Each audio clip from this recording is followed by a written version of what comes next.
어제 28일 해병 특검을 재의결했는데 국힘당에서 양심표가 나올 거라고 기대했습니다.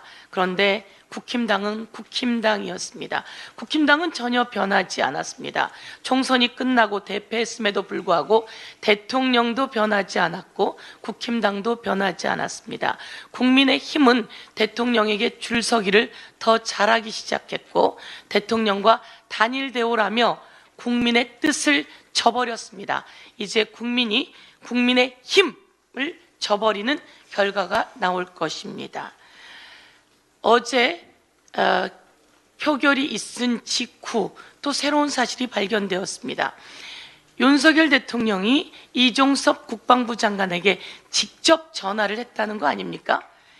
윤석열 대통령 개인 전화로 직접 이종섭 국방부 장관에게 전화를 했고 세 차례 전화 중에 8월 2일 12시 7분에 전화를 하고 난 이후에는 박종훈 대령의 보직이 해임됐다고 합니다. 그리고 12시 43분, 13분 43초 동안 통화했습니다. 윤석열 대통령과 이종섭 장관이 이렇게 오래 통화해야 할 이유가 있을까요? 이종섭 장관에게 윤석열 대통령과 통화했습니까? 라고 물었더니 이종섭 장관은 통화한 적 없다고 이야기했습니다. 이것은 철저히 위증입니다. 그리고 증거 인멸 아니겠습니까? 그리고 또 윤석열 대통령이 12시 57분에 또 통화를 했습니다. 그렇게 윤석열 대통령과 이종섭 장관의 통화가 끝난 이후 수사 기록이 모두 다 국방부로 회수되었습니다. 그리고 박종훈 대령은 항명수괴죄로 입건이 되었습니다. 어린아이들도 아는 일 아닙니까? 우리는 처음부터 알았습니다. 여기에 대통령실이 개입됐고 대통령실 개입은 대통령이 개입됐다고 우리는 알고 있었습니다. 대한민국 국민이 모두 알고 있었습니다. 그래서 특검을 해야 된다고 했던 것이고 특검 찬성률이 높았죠. 그런데 대통령이 아니라고 했습니다. 제가 경로했다고요?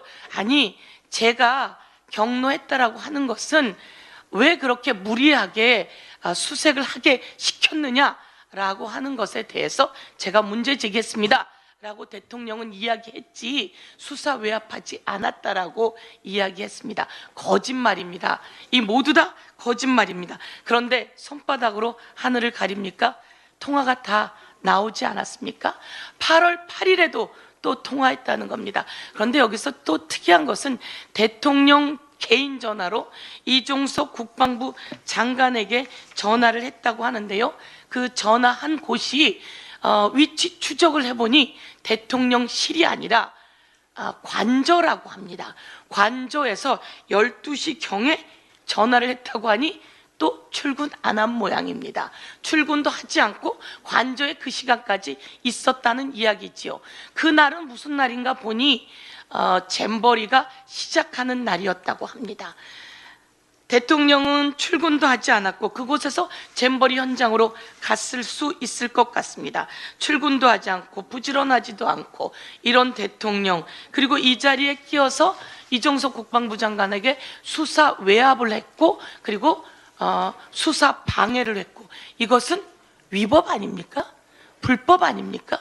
그리고 대통령이 해서는 안 될 일을 시켰으니 직권남용 아닙니까? 그리고 대통령은 공정하지 못했으니 위헌 아닙니까? 그래서 이것을 보고 탄핵 열차가 시동을 걸었다. 이준석은 탄핵 익스프레스를 타고 있다라고 이야기하는 거 아닙니까?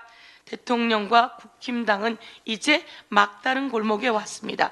이종섭 장관에게 요구합니다. 그날 했던 대화의 내용을 이야기하십시오.